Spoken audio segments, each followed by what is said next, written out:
할렐루야. 고등부 주일 예배를 시작하겠습니다. 우리 사도신경으로 우리 신앙을 고백하며 함께 나아가겠습니다. 나는 전능하신 아버지 하나님 천지의 창조주를 믿습니다. 나는 그의 유일하신 아들 우리 주 예수 그리스도를 믿습니다. 그는 성령으로 잉태되어 동정녀 마리에게 나시고 본디오 빌라도에게 고난을 받아 십자가에 못 박혀 죽으시며 사흘 사흘 만에 죽은 자 가운데서 다시 살아나셨으며 하늘에 오르시어 전능하신 아버지 하나님 우편에 앉아 계시다가 거기로부터 산자와 죽은 자를 심판하러 오십니다. 나는 성령을 믿으며 거룩한 공교회와 성도에게 규제와 죄를 용서받는 것과 몸의 부활과 영생을 믿습니다. 아멘. 이 시간에 함께 주님을 찬양하면서 나아가겠습니다. 보라새를 함께 찬양합시다.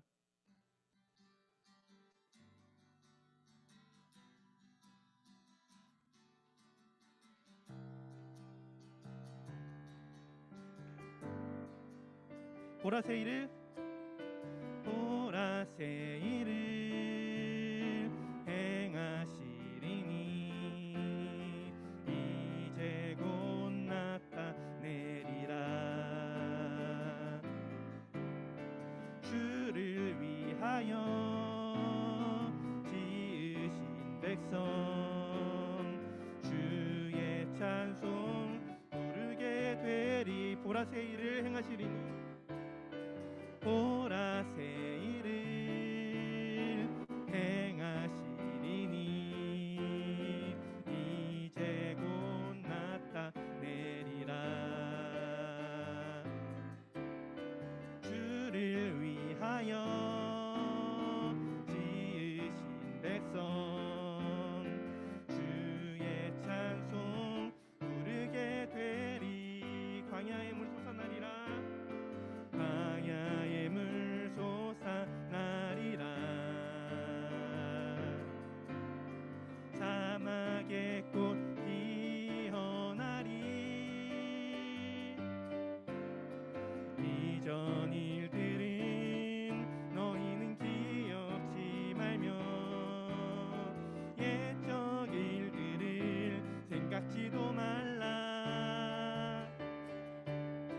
보라새를 행하시리니 이제 곧 나타내리라.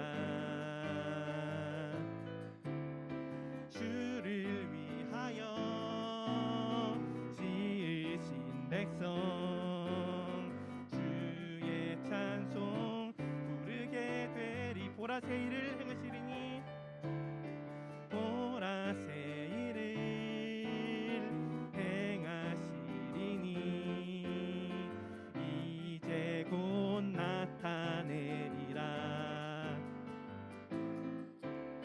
주를 위하여 지으신 백성 주의 찬송 부르게 되리. 광야의 물 솟아나리라. 사막의 꽃 피어나리. 이전 일들은 너희는 기억지 말며 옛적 일들을 생각지도 말라. 보라새를 행하시리니 이제 곧 나타내리라. 주를 위하여 지으신 백성 주의 찬송 부르게 되리. 마지막으로 고백합시다. 보라새를 행하시리니 이제 곧 나타내리라. 주를 위하여 지으신 백성 주의 찬송 부르게 되리. 할렐루야. 박수로 주님께 영광 돌리기 원합니다.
아름다우신 오 놀라우신 영원할 수 없는 사랑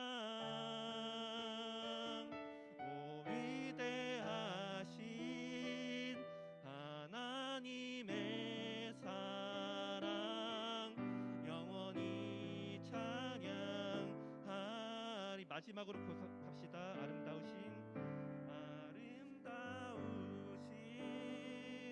오 놀라우신 영원할 수 없는 사랑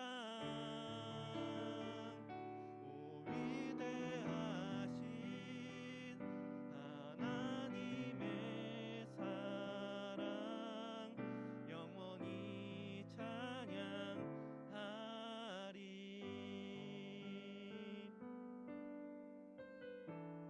이 시간에 우리 함께 기도를 모으면서 나아갔으면 좋겠습니다. 우리 주님 앞에 이 시간 나와서 예배함을 무엇보다 감사함으로 우리들의 입술로 고백했으면 좋겠습니다. 또한 기도할 것은 이곳에 임재하실 하나님을 온전히 기대하며 나아가는 그런 믿음 갖게 해달라고 함께 기도하면서 나아가겠습니다. 우리 함께 기도합시다.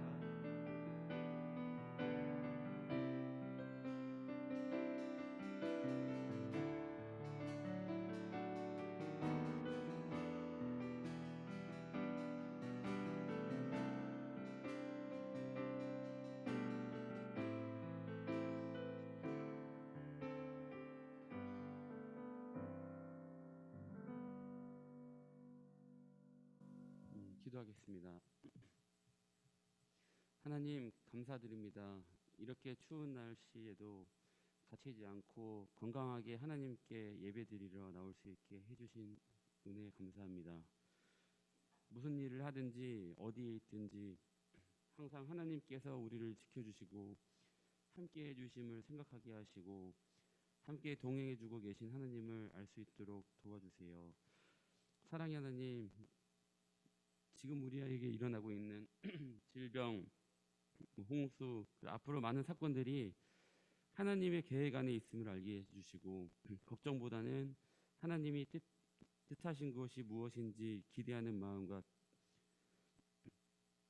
마음으로 기도하고 생활할 수 있는 믿음을 주세요.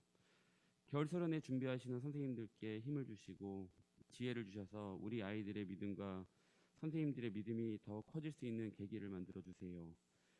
전도사님 위해 기도드립니다. 전해주시는 말씀에 하나님께서 함께 하시어 모두의 길을 열 수 있고 마음을 열 수 있는 하나님의 진리의 말씀을 전하는 사자가 될 수 있도록 도와주세요.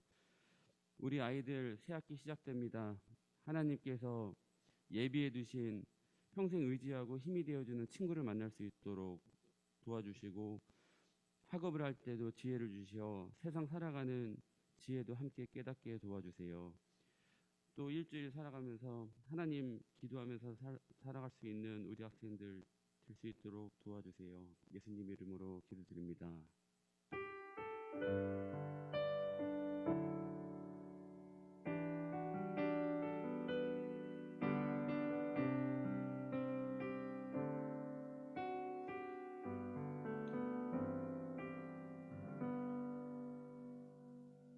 오늘 하나님께서 우리에게 주신 말씀은 누가복음 3장 1절부터 6절입니다.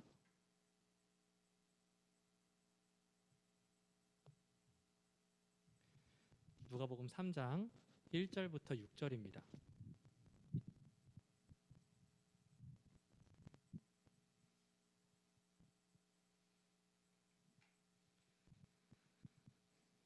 이제 말씀을 봉독하겠습니다. 하나님의 말씀을 경청하십시오.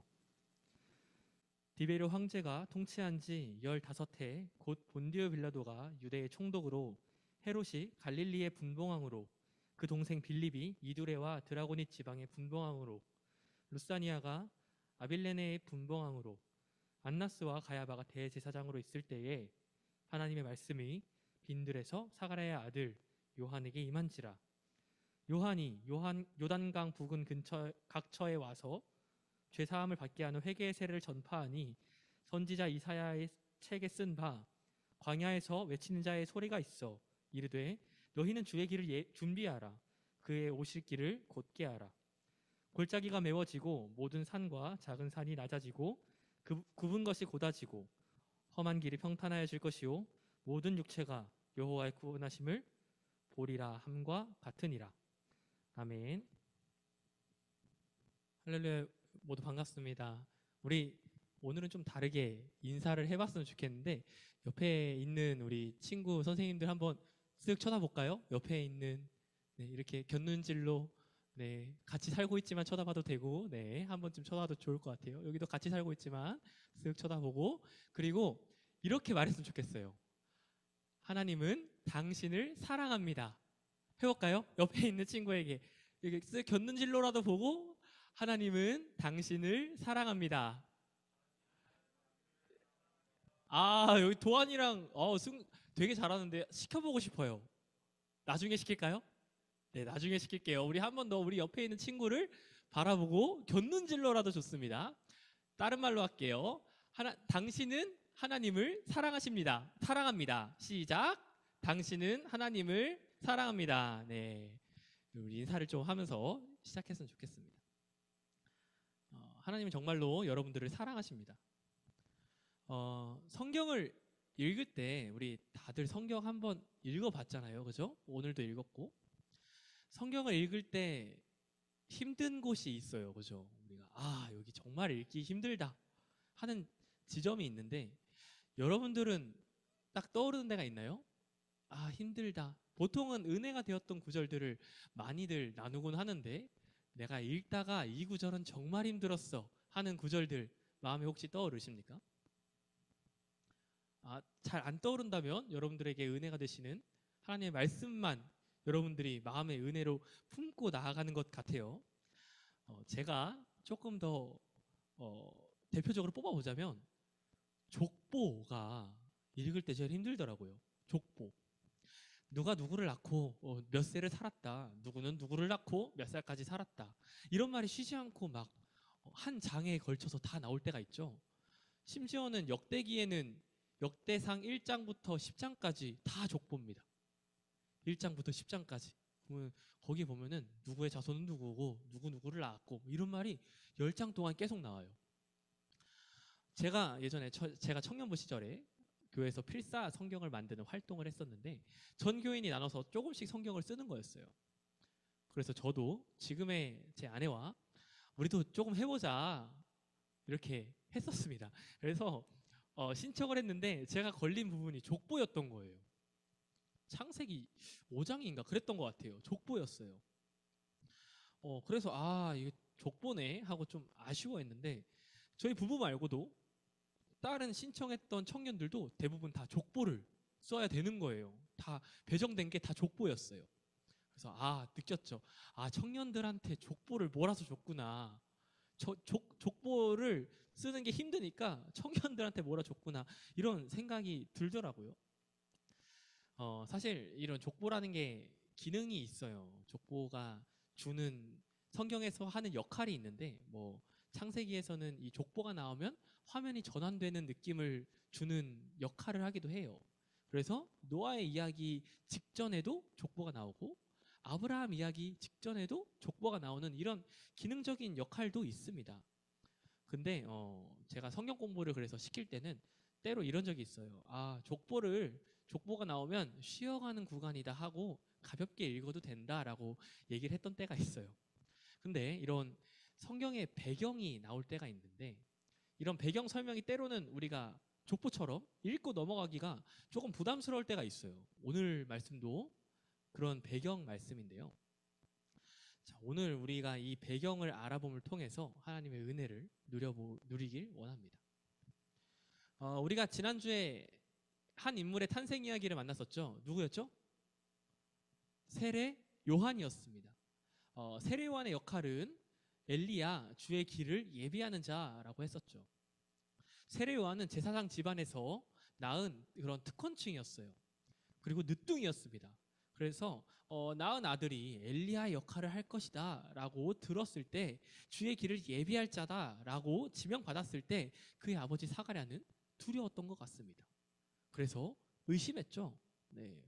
무서워서 믿지 않았습니다. 그러나 하나님께서는 말씀을 이루시는 분이기에 세례 요한은 태어났고 하나님의 말씀대로 자랐습니다. 누가복음 1장 80절에 보면요, 이렇게 세례 요한의 성장을 마지막으로 기록하고 있어요. 제가 읽어보겠습니다. 아이가 자라며 심령이 강하여지며 이스라엘에게 나타나는 날까지 빈들에 있으니라. 그리고 2장으로 넘어갈 때 이 누가복음 2장은 주로 예수님에 대한 이야기를 다루고 있어요. 그리고 오늘의 본문 3장입니다.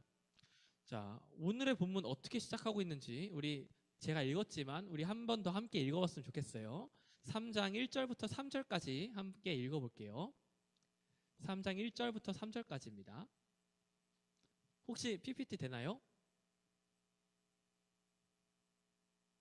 네, 우리 성경이 있으면 성경 같이 펴주시고 3장 1절부터 3절까지 함께 읽겠습니다. 시작. 디베료 황제가 통치한 지 15해 곧 본디오 빌라도가 유대의 총독으로 헤롯이 갈릴리의 분봉왕으로 그 동생 빌립이 이두레와 드라고닛 지방의 분봉왕으로 루사니아가 아빌레네의 분봉왕으로 안나스와 가야바가 대제사장으로 있을 때에 하나님의 말씀이 빈들에서 사가랴의 아들 요한에게 임한지라. 요한이 요단강 부근 각처에 와서 죄사함을 받게 하는 회개의 세례를 전파하니. 아멘. 자, 배경이에요. 배경. 그죠? 누구 때 언제 배경입니다. 다행히 우리 창세기의 족보나 역대기의 족보만큼 길진 않아요. 그죠? 이 배경에 대해 한번 살펴봅시다. 디베료가 황제였대요. 디베료 황제 때래요. 디베료는 로마의 2대 왕 티베리우스 황제를 역사책에서는 의미하고 있다고 해요. 예수님 때 유대 땅을 다스린 로마의 황제죠. 그리고 본디오 빌라도 우리가 다 들어봤죠. 그죠? 매주 이렇게 우리가 함께 묵상하죠. 본디오 빌라도 우리가 잘 알고 있는 유대의 총독, 그때 총독이었습니다. 그리고 이 유대 땅을 세 개로 나눠서 헤롯, 빌립, 루사니아가 다스리고 있었죠. 그때 안나스와 가야바가 대제사장이었다라고 쓰고 있습니다. 근데 이상한 부분이 여기에요. 대제사장. 당시 대제사장은 몇 명이었을까요? 대제사장은 당시 한 명이 그 직책을 했어요. 한 명만 대제사장 자리에 있는 거예요. 근데 이름이 몇 명이 누구랑 누가 써 있어요? 안나스와 가야바 두 명이 쓰여 있는 거죠. 이 가야바는 안나스의 사위입니다. 그러니까 대제사장을 안나스가 하고 나서 자기 사위에게 양도한 거예요. 대제사장을. 그래서 대제사장은 한 명만 그때 딱 하는 건데 여기서는 안나스와 가야바가 대제사장이었다라고 말합니다.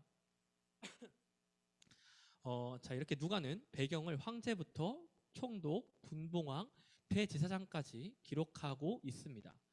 그리고 오늘 배경 뒤이어서 나오는 본문 함께 제가 읽어볼게요.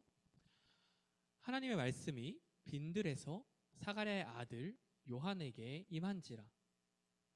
하나님의 말씀이 빈들에서 사가랴의 아들 요한에게 임한지라. 세상을 티베리우스 황제가 다스리고 있고 유대 땅을 빌라도와 헤롯이 다스릴 때 예루살렘 성전의 최고 권위자가 안나스와 가야바일 때 하나님의 말씀이 임했대요. 어디에 임했습니까? 빈들에 임했답니다. 누구에게 임했나요? 사가랴의 아들 요한에게 임했다고 합니다. 자, 이 요한이 빈들에서 우연히 지나가다가 하나님의 말씀을 만났을까요? 이 요한은 언제부터 빈들에 있었다고 했죠? 우리가 아까 1장 60 읽어봤죠? 60절을 자라면서 광야 빈들로 갔던 거예요. 하나님의 말씀의 특징은 너무 뚜렷합니다. 우리가 여기서 하나님의 말씀의 특징을 알 수 있는데 하나님의 말씀의 특징은 구약에서 특히 그 주제가 뚜렷하게 나타나는데요. 특히 이 세례 요한은 엘리야의 심령으로 주의 길을 예비하는 예언자로 왔으니까 우리는 예언서의 가장 큰 주제를 좀 적용을 해야겠죠. 예언서의 가장 뚜렷한 가장 큰 주제는 회개하라, 돌아와라, 내가 너희를 사랑한다 하는 말씀입니다. 자, 세례 요한에게 임한 하나님의 말씀도 그랬어요. 그래서 그는 요단 강가에서 회개의 세례를 전합니다. 당시 세례는 이방인이 유대교로 개종할 때 받았어요. 이방인이 유대교로 개종할 때 넌 이제 유대인이야 하면서 세례를 받았던 거예요. 그러니까 한 번 받으면 끝이었죠. 근데 이 요한은 유대 땅 갈릴리에서 요단강에서 세례를 베푸는데 다 유대인들에게 베풀었어요. 이미 이스라엘 사람이었고 유대교를 믿고 있는 사람들에게 너는 회개의 세례를 받는 거야 하고 베풀었다는 겁니다. 이 세례 요한은 그냥 세례를 베푼 게 아니라 하나님을 선포하면서 그들에게 하나님께 돌아오라 하고 세례를 베푼 거라는 거예요.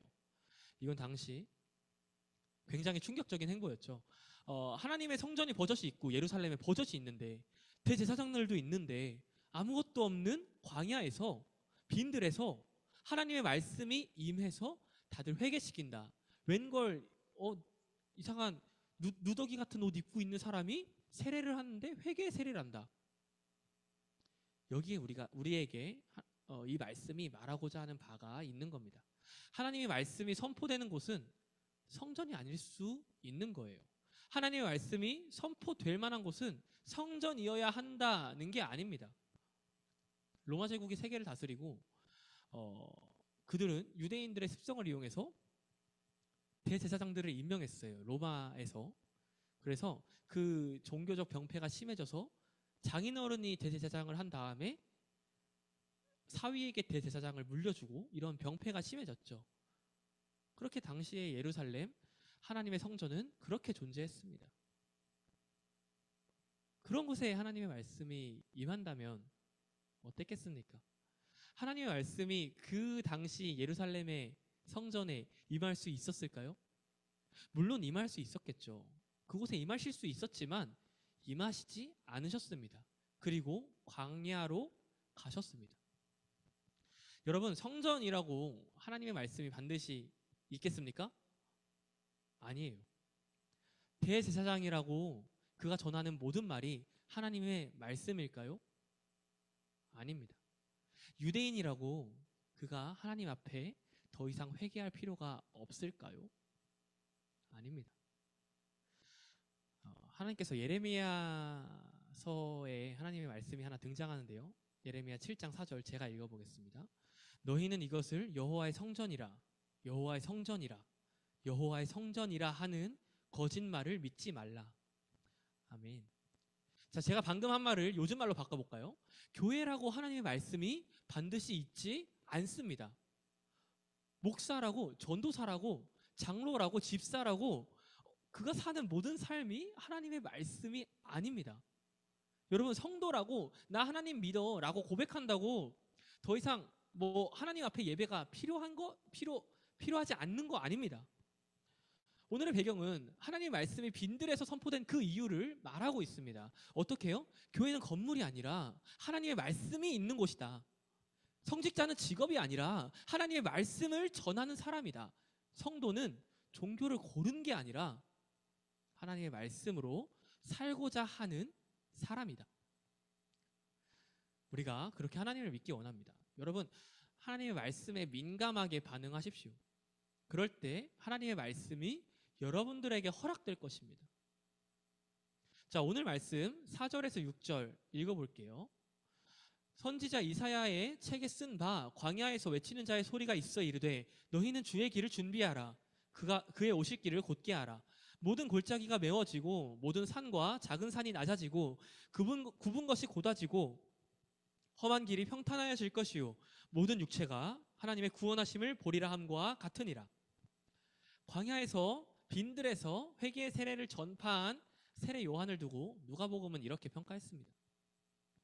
하나님의 말씀이 선포되고 주께서 오실 때에 우리는 주의 길을 준비해야 합니다. 어떻게 준비해야 할까요? 이 당시 누가복음이 썼을 때 이 심상은 어떤 이미지로 썼냐면요, 이런 거예요. 로마 제국의 포장도로가 유명하죠, 그죠? 로마에서부터 어디 식민지로 가기 위해서 도로를 잘 닦아놨어요. 그래서 막 우리 사회과부도 책, 요즘도 사회과부도 있나요? 사회과부도 책 같은 거 보면 세계지리는 있겠죠? 세계지리 책 같은 데 보면 로마 포장도로라고 소개가 되죠. 로마 이 포장도로는 쉽게 말해서 황제의 행차길입니다. 황제가 가게 하려고 길을 평탄하게 닦아놓은 거예요. 로마 황제의 길도 이러한데 우리 주님 오실 길은 어때야 할까 하고 누가복음은 이사야의 그 말씀을 빌려서 전하고 있습니다. 그래서 우리가 주님의 오실 길을 준비해야 됩니다. 평탄하게 해야 합니다.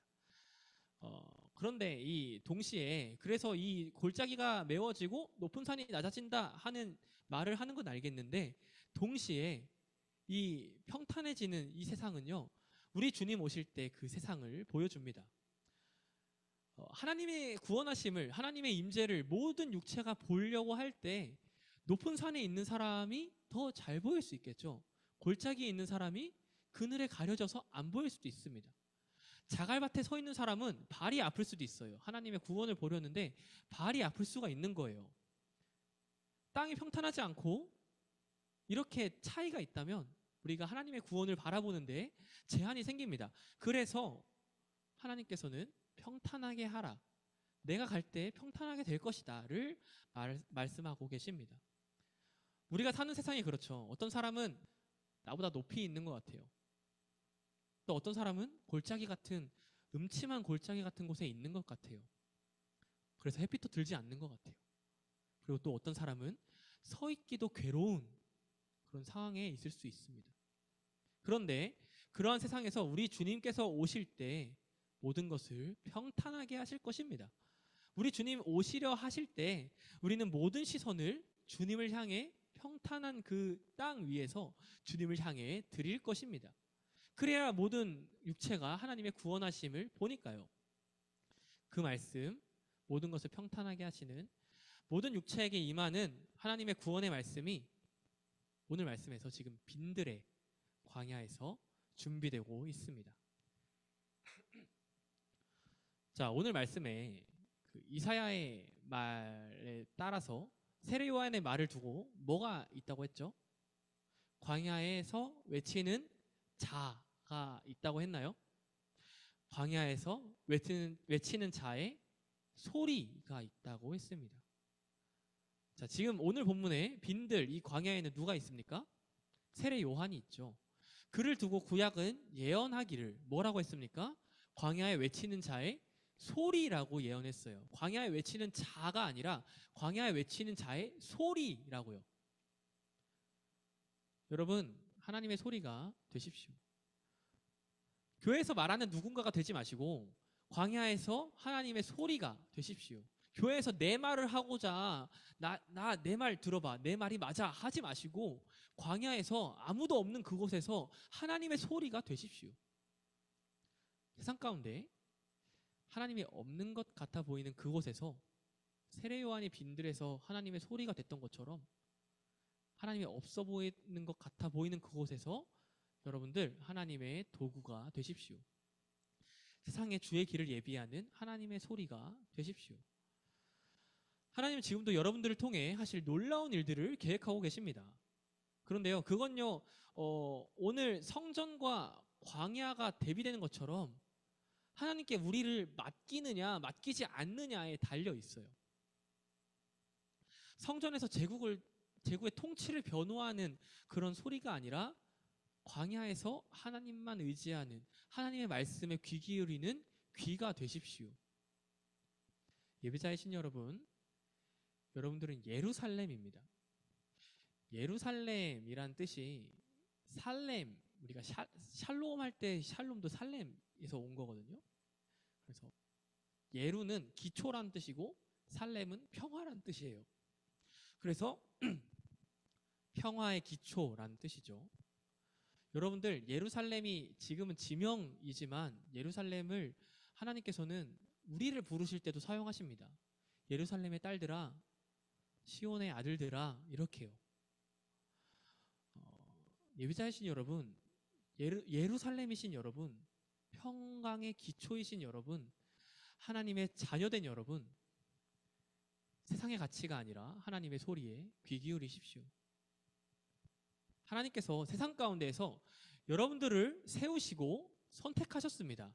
그 놀라운 하나님의 소리, 복음, 예수 그리스도를 의지하는 여러분들이 되길 원합니다.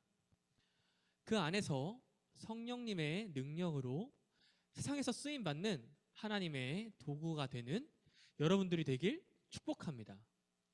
살아계신 하나님의 말씀입니다. 이 시간 함께 찬양했으면 좋겠는데요. 우리 아까 고백했던 비준비하시니 라는 찬양입니다. 우리 가능하신 분들은 함께 일어나서 찬양했으면 좋겠습니다. 네, 일어나세요. 일어나셔도 됩니다. 네. 우리가 이 시간 우리가 교회에 나와 있지만 우리의 마음은 지금 교회가 아닐 수도 있어요. 우리가 하나님을 예배한다고 나와 있지만 여러분들 우리는 하나님을 예배하고 있는 게 아닐 수도 있습니다. 왜냐하면 예배를 받으시는 분은 하나님이시기에 우리는 하나님께 예배드리는 것이기에 나 예배합니다가 아니라 하나님 제가 예배하게 해주세요. 나 교회입니다가 아니라 하나님 제가 교회가 되게 해주세요. 제가 예루살렘이 되게 해주세요. 그렇게 나아가야 함을 고백합니다. 우리 시간 우리의 목소리로 우리를 위하여 은혜를 준비하시는 주님을 기대하며 함께 찬양하며 나아가겠습니다. 우리 주는 위대하며 우리 주는 위대하며 능력이 많으시도다. 그의 지혜 무궁하며 인자는 영원하도다. 상한 자를 고치시며 상한 자들 고치시며 상처를 싸매시도다. 별들의 수를 세시며 이름을 붙이셨도다. 그가 구름으로 하늘을 덮으시며 땅을 위하여 비준비하시니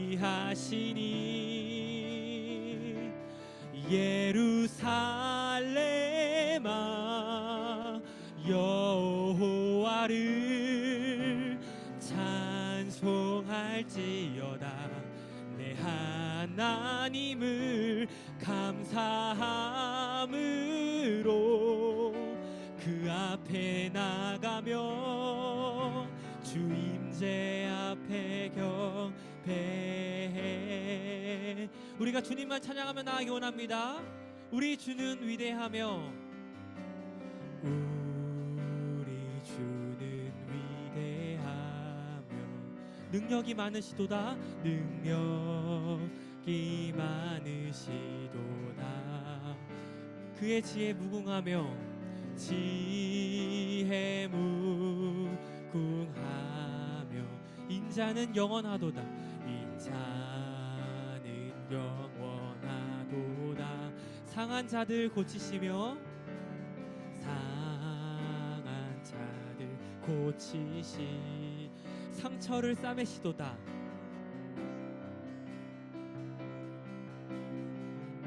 별들의 수를 세시며 별들의 수를 세시며 이름을 붙이셨도다. 그가 구름으로 하늘을 덮으시며 땅을 위하여 비준비하시. 한 번 더 그가 구름으로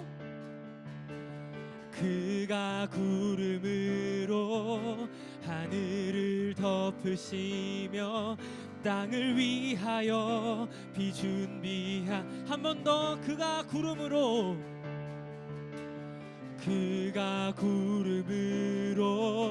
하늘을 덮으시며 땅을 위하여 비준비하시니 예루살렘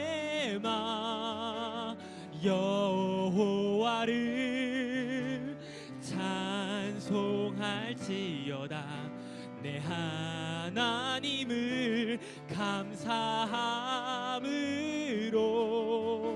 그 앞에 나가며 주 임재 앞에 경배해. 예루살렘아 예루살렘아 여호와를 찬송할지어다. 내 하나님을 감사함으로 그 앞에 나가며 주 임재 앞에 경배. 우리의 목소리로 예루살렘아 예루살렘아.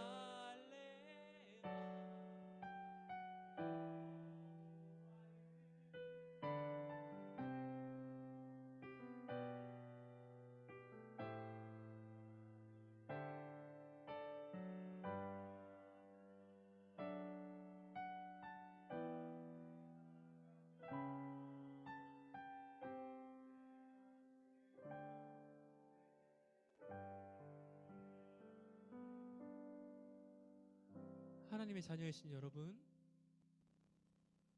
예루살렘의 딸들이신 여러분, 시온의 아들들이신 여러분, 하나님을 진정으로 예배하는 예배자가 되십시오.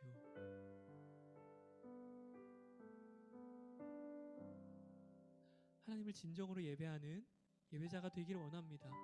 여러분들이 정말로 하나님의 음성에 순종하고 하나님의 인도하심에